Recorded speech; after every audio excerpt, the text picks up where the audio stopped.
তো পিঠেগুলো হালকা করে ঠান্ডা করে নিয়েছি। তো এইভাবে করে ডিজাইনের পিঠেটা তৈরি করে দেখুন, খেতে কিন্তু দারুণ লাগে। এত স্বাদ মুখে কিন্তু লেগে থাকবে, আর পিঠে হবে একেবারে নরম তুলতুলে সব। দেখুন মুখে দিলে মিলিয়ে যাবে, দুর্দান্ত লাগে খেতে। নমস্কার বন্ধুরা, প্রতিমা কিচেন ভিলেজ ফুডের নতুন একটা ভিডিওতে সকলকে স্বাগত জানিয়ে আজকে রেসিপিটা শুরু করছি।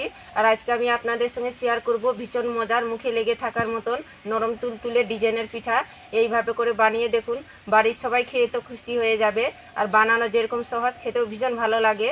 হাতে গোনা মাত্র কয়েকটা উপকরণ দিয়ে পিঠেটা তৈরি করানো হয়ে যায়। তো কিভাবে বানাচ্ছি বন্ধুরা, স্কিপ না করে পুরো ভিডিওটা দেখবেন। আশা করি আজকে পিঠা রেসিপি দেখতে আপনাদেরকে ভীষণ ভালো লাগবে। আর যে সকল বন্ধুরা এখন পর্যন্ত চ্যানেলে নতুন হয়ে থাকলে প্লিজ চ্যানেলটিকে সাবস্ক্রাইব করে আমার পাশে থাকবেন। আর যারা যারা ফেসবুক পেজটাকে দেখছেন তারা পেজটাকে ফলো করে আমার পাশে থাকবেন। তাহলে বন্ধুরা পিঠেটা বানানো শুরু করি। তো প্রথমে আমি পিঠের জন্য ডোটা তৈরি করে নেব। তার জন্য উনুন ধরিয়ে কড়াই বসিয়ে দিয়েছি। আর কড়াইয়ের মধ্যে দিয়ে দিব এই বাটি মেপে 1 বাটি জল। অবশ্যই একটু জলটা মাপ করে নেবেন, তাহলে ডোটা তৈরি করতে সুবিধা হবে। আর জলের মধ্যে দিয়ে দিব সামান্য একটু স্বাদ মতো লবণ। এবার জলটাকে একটু নাড়াচাড়া করে গরম করে নেব। তো জলটাকে আমি গরম করে নিয়েছি। আর যে বাটি মেপে নিয়েছি আমি 1 বাটি জল, ওই বাটি মেপে দিয়ে দেবো আমি 1.5 বাটি শুকনো আতপ চালের গুঁড়ো। তো হাতের কাছে না থাকলে ভিজে আতপ চালের গুঁড়োটা দিতে পারেন। এবার মিডিয়ামে আঁচে নাড়াচাড়া করে ডো বানিয়ে নেব।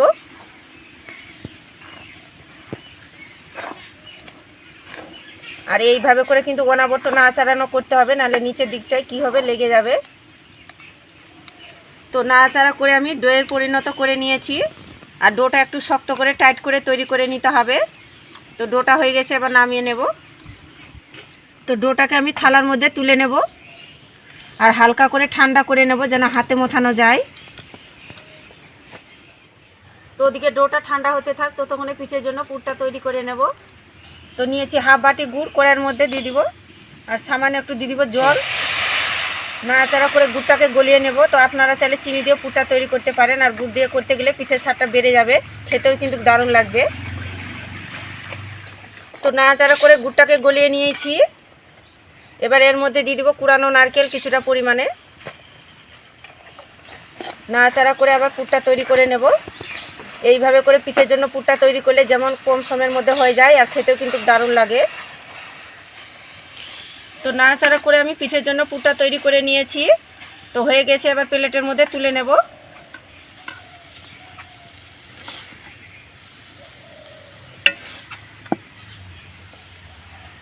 আর এদিকে ডোটা ঠান্ডা করে নিয়েছি। এবার হাত দিয়ে মুথে ডিজাইনের পিঠেগুলো তৈরি করে নেব। তো একটু হাত দিয়ে মুথে নিলে ডোটা একদম স্মুথ হয়ে যাবে। তাই অবশ্যই কিন্তু এইভাবে করে একটু চটকে মেখে নিতে হবে।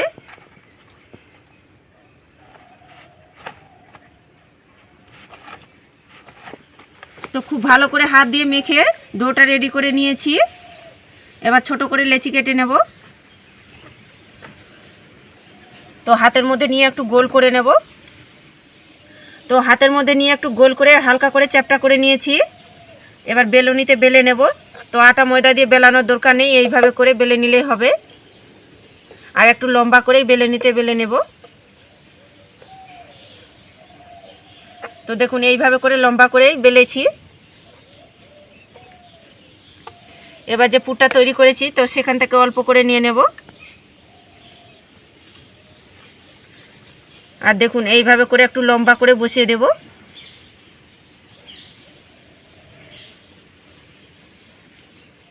তো দেখুন পুরটা লম্বা করে বসিয়ে দিয়েছি।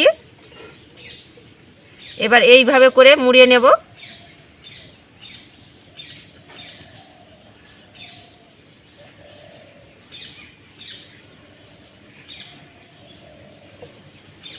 তো দেখুন এইভাবে করে লম্বা করে নেব।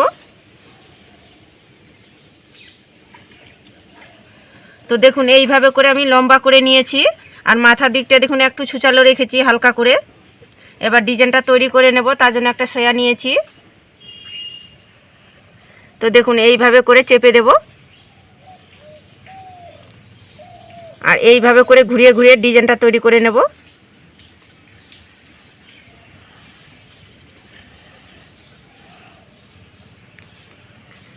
তো দেখুন এইভাবে করে তৈরি করে নিলাম মাথার দিকটায়। এবার দেখুন এইভাবে করে আমি চেপে চেপে দেব। পিঠের ডিজাইনটা কিন্তু ভীষণই সহজ, বলতে পারেন একটা সিম্পল ডিজাইন, খুব সহজে তৈরি করানো হয়ে যায় ঝামেলা ছাড়াই।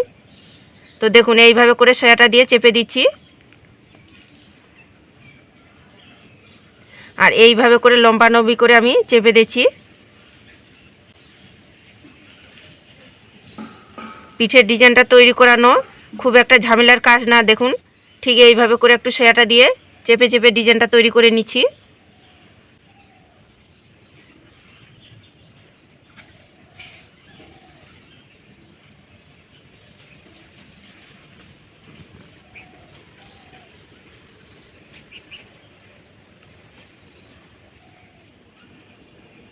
তো দেখুন এইভাবে করে পিঠের ডিজাইনটা তৈরি করে নিলাম।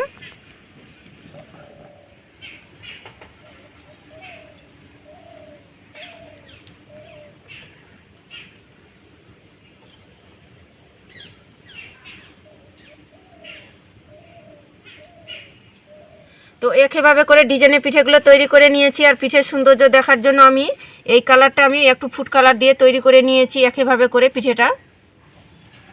আর এখানে একটা ঝাঁঝরা থালা নিয়েছি, তো থালার মধ্যে পিঠেগুলোকে তুলে নেব।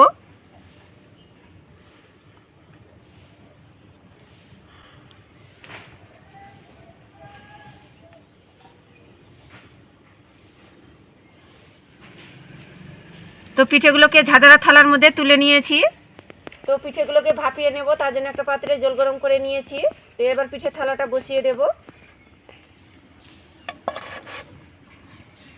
থালা দিয়ে ঢাকা চাপা দিয়ে মিডিয়াম টু লো আঁচে করে 7 মিনিট জাল করে নেব, তাহলে পিঠেগুলো একেবারে রেডি হয়ে যাবে। তো পিঠেগুলোকে 7 মিনিট ভাপিয়ে নিয়েছি, এবার ঢাকনাটা তুলে নেব। এই দেখুন পিঠেগুলো কত সুন্দরভাবে ফুলে গিয়েছে আর কি দারুণ দেখতে লাগছে দেখুন। আর পিঠেগুলো নরম তুলতুলে একেবারে সফট হয়ে গেছে। তো পিঠেগুলো হয়ে গেছে, এবার নামিয়ে নেব।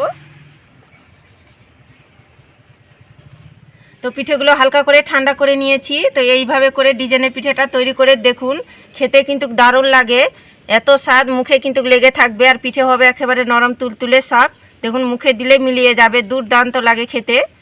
একবার শুধু বানিয়ে দেখুন, ভাবতেও পারবেন না পিঠেটা এত সুন্দর লাগে খেতে, মুখে স্বাদ কিন্তু লেগে থাকবে। আর একটা পিঠে নয়, দেখবেন এইভাবে করে গরম গরম 10টা পিঠে খেয়ে নেবেন, তবু কিন্তু মন ভরবে না, কতটা নরম তুলতুলে সফট হয়েছে পিঠেগুলো। আর দেখলেন তো ডিজাইনের পিঠেটা বানানো কত জলের মতন সহজ। তো আপনারা এই শীতে একবার হলে তৈরি করে দেখবেন, খেতে কিন্তু দারুণ লাগে। তো আজকে আমার ডিজাইনের পিঠাটা কেমন লেগেছে তো অবশ্যই কমেন্ট করে বলবেন। আর ভালো লাগলে একটা লাইক করে বন্ধুদের সঙ্গে ভিডিওটা শেয়ার করবেন। তো ভিডিওটা এখানে শেষ করছি, দেখা হচ্ছে নতুন কোনো রেসিপির সঙ্গে।